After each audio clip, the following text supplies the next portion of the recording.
Mga mahal na kapatid, muli tayong mag-aaral ng mga salita ng Diyos. Basahin natin ang paksa ng ating pag-aaralang leksyon. Ang talinghaga tungkol sa 10 dalaga. Ang talinghagang ito ay itinuro ng ating Panginoong Hesukristo sa kanyang mga alagad na itinuturo din sa atin ngayon upang makapaghanda tayong mabuti sa muling pagparito niya o sa araw ng paghuhukom. Kaya unawain nating mabuti itong talinghagang ito na ating pag-aaralan. Yan na tayo sa unang bilang. Anong isinasaad sa talinghaga tungkol sa 10 dalaga? Ito sagot. Kung magkagayon ay makakatulad ang kaharian ng langit ng 10 dalaga na kinuha ang kanilang mga ilawan at nagsilabas upang salubungin ang kasintahang lalaki. At ang 5 sa kanila'y mga mangmang at ang 5'y matatalino. Diyan tayo sa kasunod na bilang. Bakit itinuring ng mga mangmang ang 5 dalaga at ang 5 naman ay matatalino? Ito sagot. Sapagkat nang dalhin ng mga mangmang ang kanilang mga ilawan, ay hindi sila nangagdala ng langis.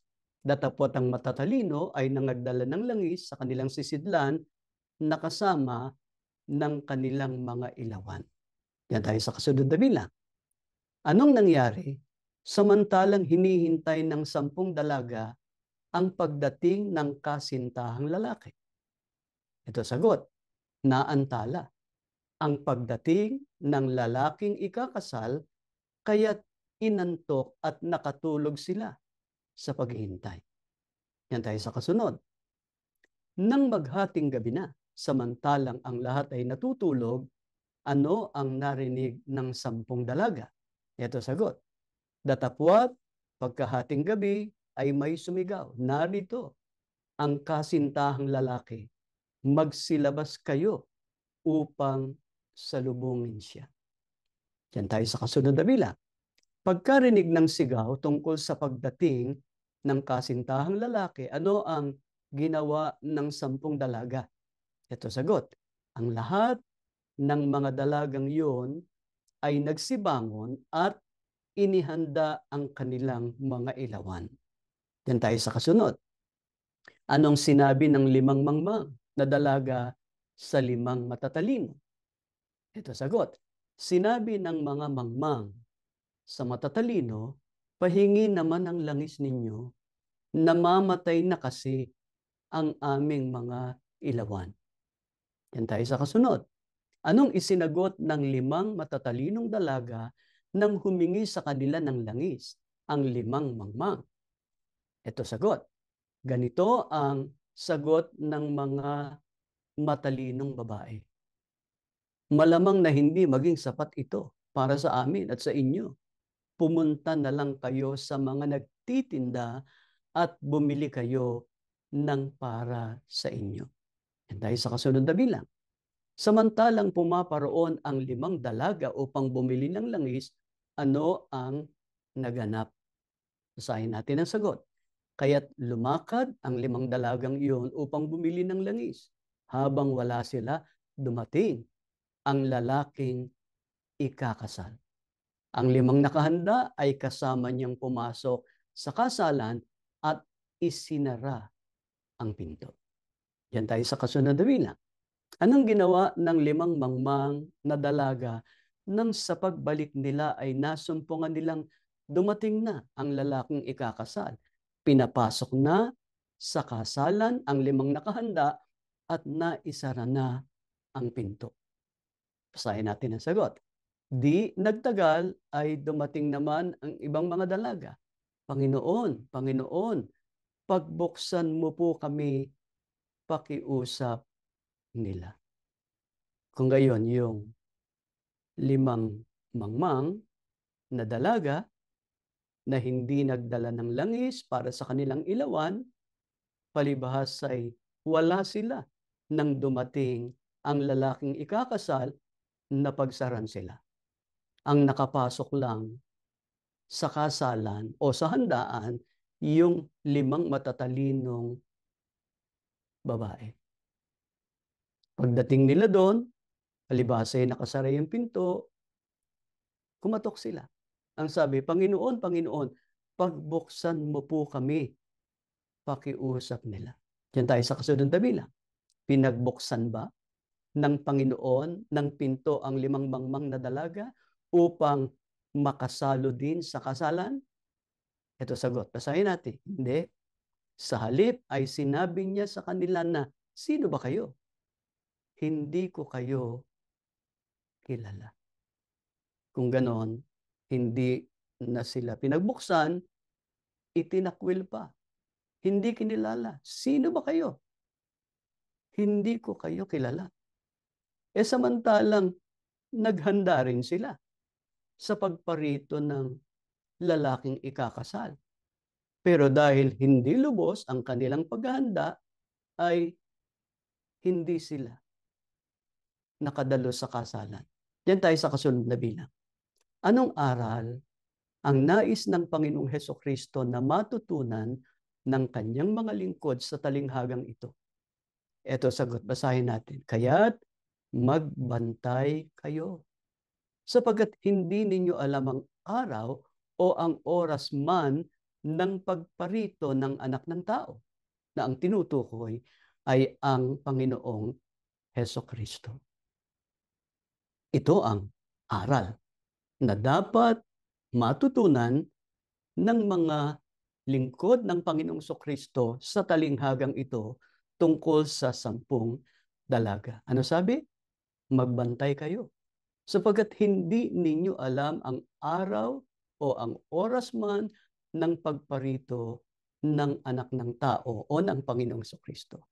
Sa talinghagang ito, mga kapatid, ang mga kaanib sa Iglesia ni Cristo ay itinulad sa 10 dalaga na nagsilabas upang salubungin ang kasintahang lalaki. Ang kasintahang lalaki ay kumakatawan sa Panginoong Hesukristo mismo. Ang 5 sa mga dalaga ay matatalino sapagkat nangagdala sila ng langis na kasama ng kanilang ilawan. Subalit ang mga mangmang ay nangagdala ng ilawan, subalit hindi naman nangagdala ng langis. Ang resulta, yun lamang 5 matatalino ang nakahanda at naging karapat-dapat upang makasama ng lalaking ikakasal, samantalang ang iba ay hindi nakasama sa kasalan. Ipinagugunita sa talinghagang ito na ang Panginoong Kristo ay paririto sa araw at oras na hindi natin nalalaman. Kaya mahigpit na itinagubilin niya na dapat lagi tayong maghanda. Ang nakahanda ay ang mga nakapako o nakatuon ang paningin sa Panginoong Hesukristo sa bawat pagkakataon o sa lahat ng sandali habang buong kasabikang hinihintay ang kanyang muling pagparito. Yan tayo sa kasunod na bilang.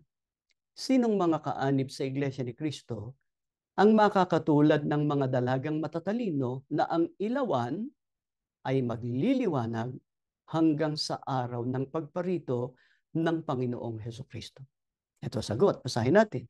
Ang mga nagliliwanag o nagsisilbing ilaw ng sanlibutan sa pamamagitan ng kanilang mabubuting gawa o pagtupad ng kautusan o ng mga salita ng Diyos. Sa makatuwid, ang mga kaanib sa Iglesia ni Cristo na nakahandang sumalubong sa Panginoong Hesukristo anumang araw at oras yang dumating ay ang mga nabubuhay sa pagsunod sa mga salita o mga aral ng Diyos na siyang tanglaw o liwanag sa ating mga landas. Kaya dapat nating tiyakin na ang lahat ng ating ginagawa ay sang-ayon sa kautusan o sa mga aral ng Diyos na tinanggap natin sa sugo sa mga huling araw na ito. Ang pagsuway o hindi pagsunod ay pipigil sa atin sa pagsalubong sa Panginoong Kristo sa muling pagparito niya at sa paninirahang kasama niya at ng Ama sa kaharian ng langit. Kaya hindi sapat na nakapasok tayo sa Iglesia ni Cristo. Tandaan natin, ang Iglesia ni Cristo, ang kaharian ng Diyos dito sa lupa. Dito magmumula ang mga maliligtas para makapasok sa kaharian ng Diyos sa langit. Kaya dapat tularan natin yung 5 matatalinong dalaga. Pinaghandaan talaga nila yung pagparito ng lalaking ikakasal. Paano nila pinaghandaan? Hindi lang may dala silang ilawan, kundi may dala silang langis para mapanatili nila yung ilaw, yung liwanag. Katumbas naman, ang ilaw, ang liwanag ay ang mga salita ng Diyos. Ibuhay natin yun hanggang sa pagparito ng ating Panginoong Hesukristo. Kaya mga kabataang nakikinig sa amin ngayon, yung mga naririnig niyong mga aral sa panahon ng ating EGM na laging ipinaaalala sa inyo ng inyong mga magulang, lagi niyong tatandaan. Lagi kayong makikinig sa payo ng inyong mga magulang. Lagi niyong susundin kung ano yung tama, kung ano yung mabuti, para anumang araw at oras dumating ang Panginoong Kristo, makakasalubong tayo sa Kanya. Bago tayo manalangin, ay balikan natin ang paksa ng leksyon na ating pinag-aralan. Ang talinghaga tungkol sa 10 dalaga. Tumayo kayo at tayo'y mananalangin.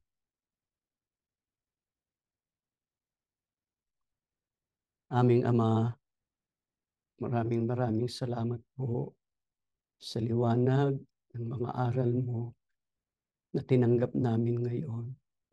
Tunay na ipinagmamalasakit mo ang aming mga kaluluwa. Nais mo na maging karapat-dapat kami sa pagtatamo ng kaligtasan sa araw ng pagbabalik ng iyong bugtong na anak. Nihiling namin, Panginoong Diyos, bantayan mong lagi ang aming puso at isipan. Magawa lang namin kung ano ang mga bagay na nakalulugod sa iyo.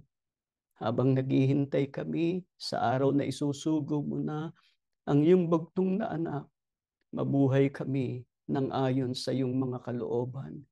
Kaya kung meron kaming nagagawang mali, nagkakasala kami, maaari po ba, Ama, sasawayin mo kaming palagi. Paaalalahanan mo kami ng mga dakilang mga aral mo.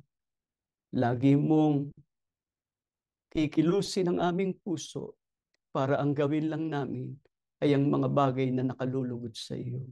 Panginoong Hesukristo, pagbalik mo, huwag mo kaming kalilimutan. Alalahanin mo ang lahat ng mga naging pagsasakit na namin alang-alang sa iyong banal na iglesia at sa pagtupad ng aming kani-kanyang tungkulin. Ipagsama mo kami sa langit, sa piling ng Ama, magtamo kami ng walang hanggang buhay. Maumaasa kaming dininig mo kami, lubos na ipinatawad ang lahat naming mga kasalanan at pagkukulang. Ipinagkaloob mong lahat ng aming panalangin sa ngalan ng Panginoong Hesukristo na aming tagapagligtas. Amen.